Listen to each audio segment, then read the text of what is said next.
Saudi Cup and welcome to another episode here for the Funk Pod, Mindful Media and Communication. And this time we're sticking with the sports theme. Hey, why? Because I like sports. We just had the Euro 2024 special, so to speak. So if you didn't watch it, listen to it, check it out, where I explain the media involvement in all things Euro Championships, from like framing, hosting, economics, and so on. It's the last episode that's on the channel right now, so check it out on Spotify, YouTube, wherever you get your podcast, video, audio fixes. I'm there, TikTok, Instagram, check it out, Pod, talking about Euro 2024. Today, however, it's not about football. Is it basketball? No, it's not. It's I don't want to say like a smaller sport, but it's my main sport, actually, and that's why I'm so into it. I think it's quite fitting because right now, as you know, this podcast comes to you from Bangkok, Thailand, and I try to say it like as American as possible, Bangkok, Thailand. Well, right now there's the finals of the Volleyball Nations League here, and if you don't know, now you know, to steal a quote from Dana White. I'm really into volleyball. I used to play volleyball for a long time. It was my number one sport, my first team sport that I ever participated in like an organized setting, I want to say. I've got a volleyball tattoo on my arm, so it's really like important to me. And so I figured, hey, now that the VNL is here, the Volleyball Nations League, the final for the women's is in Bangkok. I thought it's a good opportunity to look into like, why is volleyball not more popular? Actually, if you look at the numbers in terms of like registered players around the world, volleyball is like one of the top sports when it comes to like volleyball, like club members, right? Like active club members. So, but why is it not more famous? Why are there no more TV, deals? Why can't you really find any volleyball matches on live TV and so on? Why is it not as cool as other sports? So that's what we're trying to figure out today, okay? So I'm going to throw a few media series, as always, at you, of course. Maybe some even that you haven't heard of before, which, again, good, because that's what you're here for.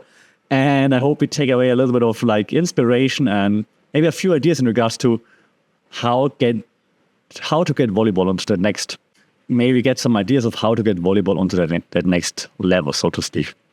Let's jump right into it. Let's look at the current landscape in volleyball right now. Okay, so what's happening right now in terms of like media coverage, presentation, and so on. And if you look at like how volleyball is like currently using the media, right? Generally speaking, there are lots of different volleyball organizations, of course, just like in football, lots of different governing bodies, lots of different events. But like I'm generalizing now a little bit and I give a few specific examples. Okay, so for example, the Nations League right now in Bangkok, right, or in Manila for the men. How do you watch the Nations League, where all the best teams around the world, like the best national teams, compete with each other? How do you watch it? Which channel do you tune in to watch it? Exactly, right? If you're lucky, like we in Thailand, we might be able to watch like the Thai games on TV. Other than that, not really, right? So you have to go to Volleyball World to stream it, maybe. So you have to subscribe to another streaming platform. A niche streaming platform, to be honest, right? Also, then Volleyball TV is not available in every country. I tried with a different VPN, so in some countries it's not even available. So either you're out of luck, or well, you have to use a VPN and set it to a country that has it available. Yeah, so it's just like you have to hunt for it, which is a huge hurdle because people, when they are relaxing, when they want to be entertained, they don't want to hunt, they don't want to try hard to get it. They want to be able to like switch it on and there it is, right? So that's, I think, a big hurdle. Also, like being from Germany, right? So you would think Germany, right now hosting the Euros, the football Euros, would be good at that. Watching volleyball in Germany is a pain in. Like they have like so many different platforms now. Like I think the latest one is called Bounce House. Funny name, volleyball bouncing, huh? It sounds super unprofessional. Hey, let's tune into Bounce House TV. Who came up with that branding? I'm sorry. Yeah, it sounds like this inflatable like castle for children. But no, it's Bounce House where you have to subscribe, I think, to watch volleyball live. It feels so oddly out of place in like the world of like professional sports, like, NBA TV and stuff like this. And you're like, Bounce House volleyball. well, it annoys me to no extent. In the US, of course, a little bit different. You have Athletes Unlimited, I believe, where they team up with ESPN, if I'm not mistaken.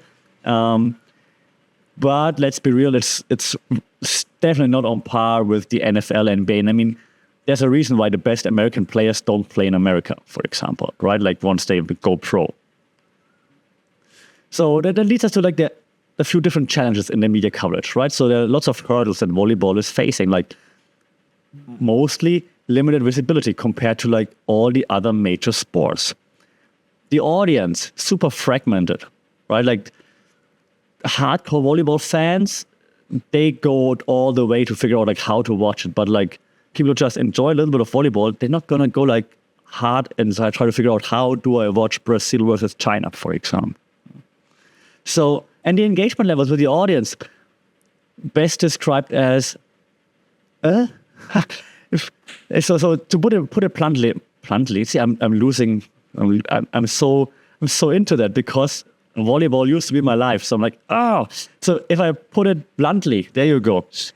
Those current media strategies, and as someone who's teaching that stuff, I'm so annoyed by it. Those strategies right now, they're as cohesive as, I don't know, baby, the toddler's like crayon drawing or whatever. I don't know, like something that's not cohesive. You get the point. We need a game plan. We need a game plan that works, okay? That's the most important thing right now. So let's try to apply some media theories to volleyball. And I start with the few obvious ones, and then I hopefully can add a few new ones, okay? So the one that we always talk about in every single episode, in this one too, because I want to make a point of like really understanding it, is again, you say it out loud and proud. Which one is the main theory we always talk about on this podcast? Exactly. Agenda setting theory, right? One more time. This theory suggests that the media doesn't tell us what to think, but rather what to think about. So volleyball organizations, like be it VNL, FIVB, AVP, whatever, you name it, they need to create like more newsworthy events to grab the media attention, okay? And I'm not saying like we need like more Kardashian kind of stuff like behind the scenes. No, but I mean, they wonder why no one cares about the VNL because they only advertise it while it's happening.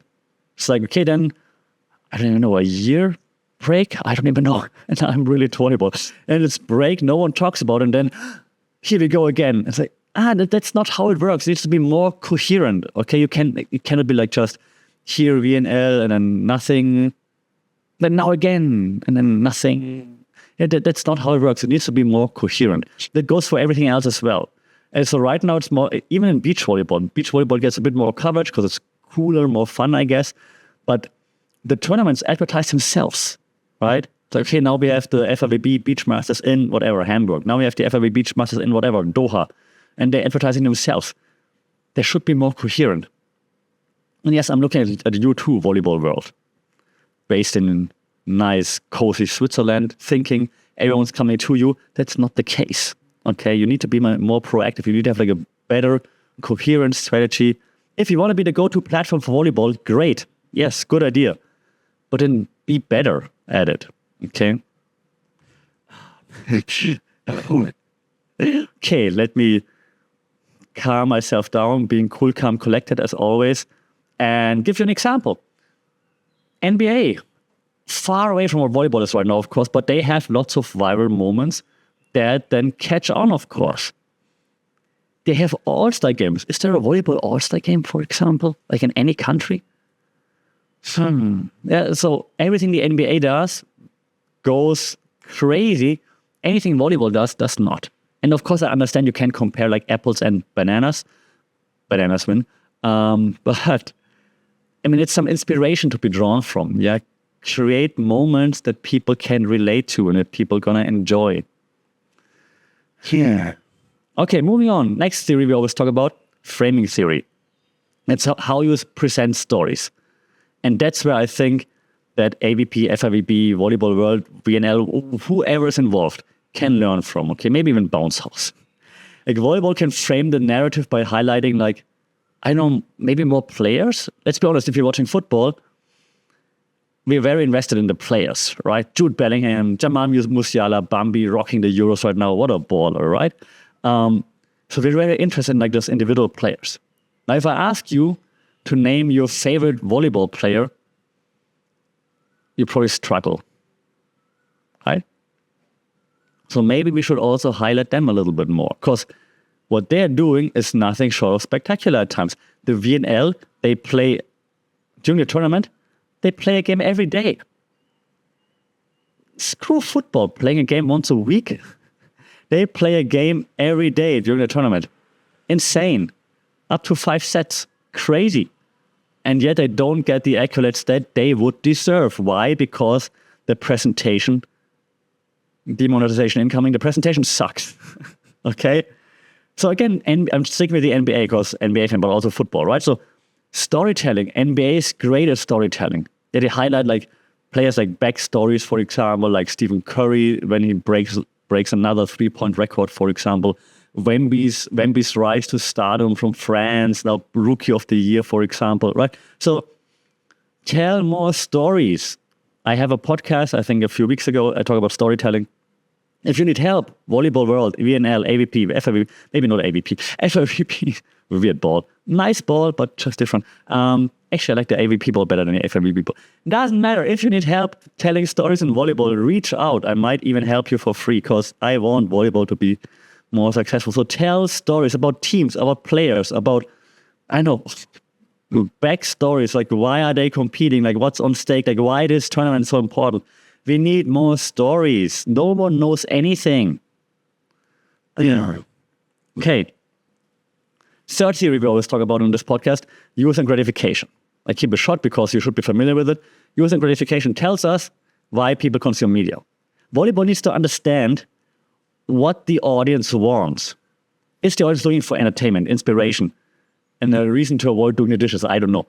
Like tailor the content to those needs. So different kinds of content focusing on different needs. If you have different types of content, you reach a wider audience. You reach more audience segments, okay?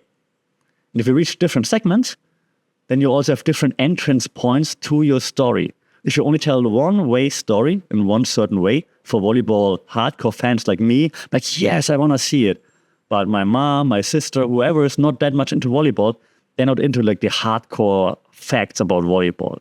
They want to see like that inspirational story, that rivalry, that whatever it might be. So if you have different types of stories you can tell, you can reach different audiences, you have different entrance points to your volleyball universe, meaning you can create a bigger story, a bigger, universe, and get more people involved. It's not that difficult. So tailor the content based on audience needs. Segment the audience, find their needs, give them what they want, what they enjoy, what they are looking for. Now, again, NBA uses this like very well. They analyze data to understand like what content works best for different platforms. They have different content on TikTok compared to Instagram, compared to YouTube. They even have like country-specific content, right? Where they highlight like French players, for example, like Wemby, for example, the new guy Alex Sarr, who's upcoming in the next draft, I believe. They highlight like Spanish players, with the Gasol brothers, for example, right? They highlight German players still with Dirk Nowitzki, forgetting about Dennis Schröder and Maxi Kleber, but it's okay. Still Dirk is everywhere. So that makes sense. So, yeah. Give the people what they want. It's not that difficult, especially in 2024. Real-time analytics, using AI to make sense of data, it's not that difficult. You have the money. You're based in Switzerland. Do it. Or in the US, wherever. Do it. Okay. Cultivation theory, also talked about before, right? Suggests that long-term exposure to media content shapes perception. So, that means volleyball needs to build like a long-term engagement with consistent and immersive content. What I said earlier, right? You cannot just throw content at the audience for 3 weeks and then not do it anymore for like 9 months and then do it again. It needs to be coherent, consistent, okay? Ideally immersive so that the audience engages with it. So regular updates, interactive content, continuous fan engagement. That cultivates a loyal fan base, not just here and there a little bit. Yeah? Again, NBA consistently uses social media, even during the off season, right? So that's how you cultivate like this large engaged fan base. Yeah, post regular highlights, of course, player interactions, live updates, off-season updates, what's happening when the season's over, what are the plans, what are the new rules, blah, blah, blah. Yeah, don't just do it like this here and there. Coherent, immersive, it's important. I've got three more actually. Social identity theory. We had it once or twice before. SIT, remember, suggested people sense of who they are is based on their group membership. So group communication is a big thing when it comes to social identity theory. So volleyball already has lots of people playing it, right, on a hobby level. So volleyball can create like a strong community, like an identity by promoting team spirit, fan loyalty. Yeah. They have like those fan clubs, special events, community building activities. Could also be online virtual communities, of course, that could foster like this stronger sense of belonging rather than just, I don't know who to cheer for. Volleyball is in town. Well, volleyball is on. I'm going to watch something else, right? I'm going to watch the 27,000th run of Seinfeld instead. No offense towards Seinfeld. So NBA uses, for example, NBA Twitter, right? Or NBA, is it called NBA X now? Anyway, they have like a really engaged community, for example. They have like their Instagram channel, for example, where they send like push notifications and you can vote right away and like vote on like different stuff. Yeah, that's also nice. You get commentator access and things like that. Yeah, so it makes the fan feel like they're more part of it rather than just watch this now. Okay. And I know the VNL had some interactive engagement, which is good. But I still think it's nowhere near the level where it should be, given how long volleyball has been around, given how good the athletes are by now. I think they should be on a completely different, it should be close to football and basketball and so on. Okay, two more that we didn't talk about that often, but we talked about it before, but not that often.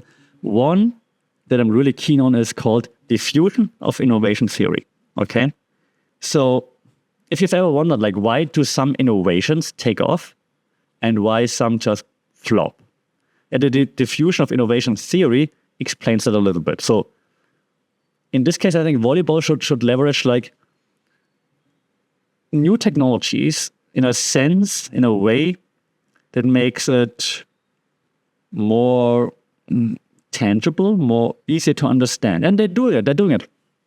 So they're doing like the challenges, for example, and then they're visualizing it on the screen, and also like when you watch it on TV or in a stream, then they're using like technology to highlight if it's the ball out, was it a touch, and so on. So they're trying. I just think besides that, they could make it a little bit more immersive as well. Okay. I also think, while I say this, going overboard with changes, of course, might also not be the best idea. Like adding like different cards to the system, for example. That's like, what is happening right now also difficult. We see it in all sports, though. So we see it in football right now, for example, that only the captain is allowed to talk to the referee. It's a new rule. If someone else talks to him, they get like a yellow card right away. So I mean, every sport is changing here and there. The NBA is changing some rules, right? So I understand it's difficult to find like the right kind of change, but I just think like right now in the age of technology, volleyball's chance would be to jump on like new innovations, be like kind of like the first mover when it comes to sports organizations jumping on it. But because big organizations, NBA, NFL, whatever, even football, FIFA, UEFA, and so on, they're not gonna use latest trends right away. They're gonna be like, okay, we got to do research first. We got to have some consultancy companies come in to tell us how to use it. So if volleyball, whatever organization that might be, FIVB, AVB, VNL, whatever, they're like, hey, let's leverage AI in this setting, for example. Then they could create a use case that others might follow and like, hey, we got this from the volleyball people. And that would be like a cool thing, I think. So diffusion of innovation, I think, would be like an idea of like how volleyball could take a next step and leave a few others behind and be like, hey, look at us. That's how we do it. Feel free to copy it. I think would be an interesting idea for volleyball. The last theory I want to discuss is called symbolic interactionism. We talked about this before. That revolves around meaning that people attach to symbols. And so volleyball can use symbols, obviously team logos, national brands, flags, and so on, player trademarks, for example. In football, you have like certain like celebrations, like the Jude Bellingham celebration, which is basically just arms wide open. With arms wide open. Very innovative, Jude, very innovative. Great player, though, obviously. But like in volleyball, we don't really have that. No one really knows it. So highlight this a little bit more. Like add symbols to like different players, to different teams, to have like a higher like relation for the audience. Like, yeah, that's what I identify with. Okay. Memorable match moments should be also like way more highlighted. Like the NBA failed with like NFTs, for example. I'm not saying you do NFTs volleyball, but just something, right? Try something. Okay. So powerful brand identities, individual identities, like every spike, serve, pancake, dig could be like an iconic moment. And I think we should do more there. Okay. Okay. Now, before I wrap things up, I just want to add a few more ideas, like how could volleyball actually leverage all those things? Like, for example, digital platforms like social media. Yes, everyone's posting all the time. Great. But I think if you're fair, again, we're nowhere near like NBA level, for example. And I think NBA is just the king when it comes to sports organizations right now, okay? They know their platform like your morning coffee routine, okay? Because they're going for engagement, right? They have like insane engagement numbers on IG when Steph Curry broke the 3-point record and whatnot. So I think we can use this to get some inspiration. Don't just copy post by post, obviously, but to get some inspiration, like how often do you post? How do you engage with the fans? Use polls to get some feelers out there, like what do people want right now, and so on. Yeah. So you need more engaging, more shareable content. You don't need like here cool spike content. You need to like frame it, add a story to it. Like I said, it all comes back down to storytelling. Have some bloopers for crying out loud. Yeah, that's a great thing to do. For example, it's fun, right? Some bloopers, like how missed pancakes, or like when something happens during a warm up. One of the best things that the NBA is doing is miking up players. When Luka Doncic is mic'd up, it's hilarious. Like, so why not steal? Get inspired by that. Have some players mic'd up. Like, not just interview the coaches during the break, but have them mic'd up, and just if they say something that's okay to air it later on, right? Why not have more live tweets, IGs, whatever? Like, be more creative is what I'm saying. What I'm also saying, the streaming services and digital broadcasting is just freaking annoying. Like, there needs to be something that's more, I'm not a fan of standardization, but something that's more like coherent at least. Make it different, I don't know, different hosts. I don't know. Ideally, it would be like, Volleyball World in theory has a decent idea, but then they're a monopoly, and then you have to do what they're showing, which is also not great, or have to use what they're showing. There must be something better to it. Okay, that's where volleyball has to step up big time. So the highlights on YouTube, for example, the volleyball highlights on YouTube, not great usually, to be honest. Again, VNL, FIVB tournaments are different. The different organizers who created, just generalizing right now, right? Just the quality of work needs to be better. Pay your people more money. I don't know. What would be really cool, not sure if it's feasible, but just imagine if you would watch volleyball and then you could switch camera angles while you're watching it. That would be cool, wouldn't it? So or chat with other fans while you're live streaming it. Get real-time, you're getting some stats, but get more real-time stats, right? I think it wouldn't just make the viewing experience more engaging, but also like attract like younger, like the tech-savvy generation.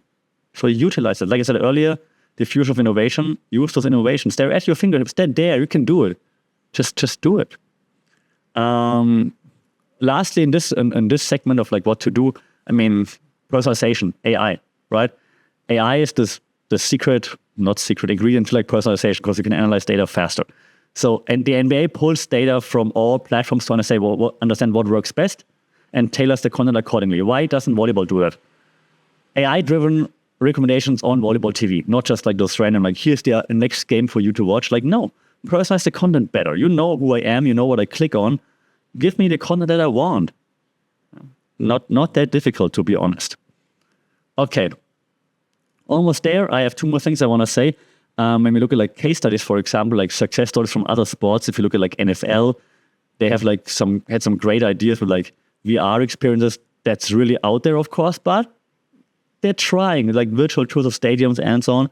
Nice idea, okay? So again, be innovative is the takeaway here, okay? You don't need to have like a VR experience of a volleyball stadium, because who cares about where they play? But Innovation, maybe try AR for something. If I watch the game and I hold up my phone and then something pops up, statistics, height of the players, whatever it might be. Okay, so innovation, I said it 1,000 times now.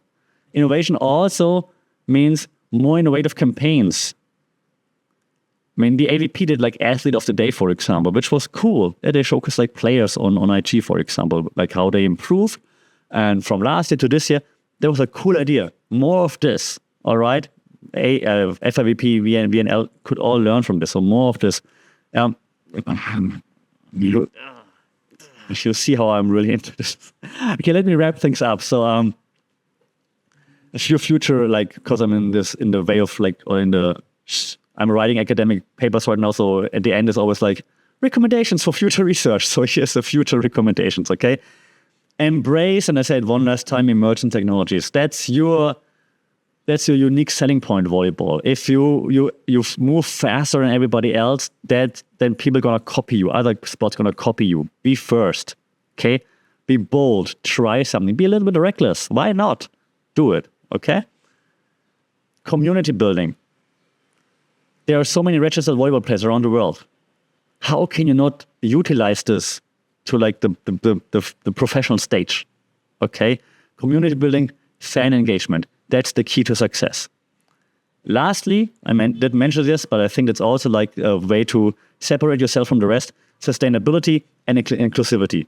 Yeah, you should promote volleyball's role in health and fitness, because I think that can like attract a broader audience. Okay, like more inclusive media practices, reach a diverse audience, show that volleyball isn't as complicated as it's made out to be. That it's fun. That you can just go on a park, take a ball, play some volleyball. Okay? So sustainability, inclusivity, I think can help. And here, to go back to where it started, storytelling. Storytelling will help you attract this diverse fan base if you're able to highlight all the benefits of volleyball. Yeah? So bring it all together, whoever I'm talking to, volleyball people. And if you need help, you reach out. But I can't. This needs to happen in my lifetime. I cannot believe that I'm that old and volleyball is still a niche sport. Seriously. Okay, get your act together. VNL, AVP, FIVP, all the volleyball governing bodies, bounce house. Okay, I'm going to end this here because otherwise I'm going to get even more agitated. But I hope I made some decent points, hopefully. If you have other points that you want to share, if you're a volleyball fan, you're like, yeah, I think that's how volleyball could reach that next level in terms of fan engagement or wider audience. Shout out in the comments, shout out on social media at FunkitPod. Leave a review. That would be fantastic because it always helps to reach a wider audience. So review that thing wherever you listen to it. Until then, stay safe, take care, block well. We talk soon. Sadik up.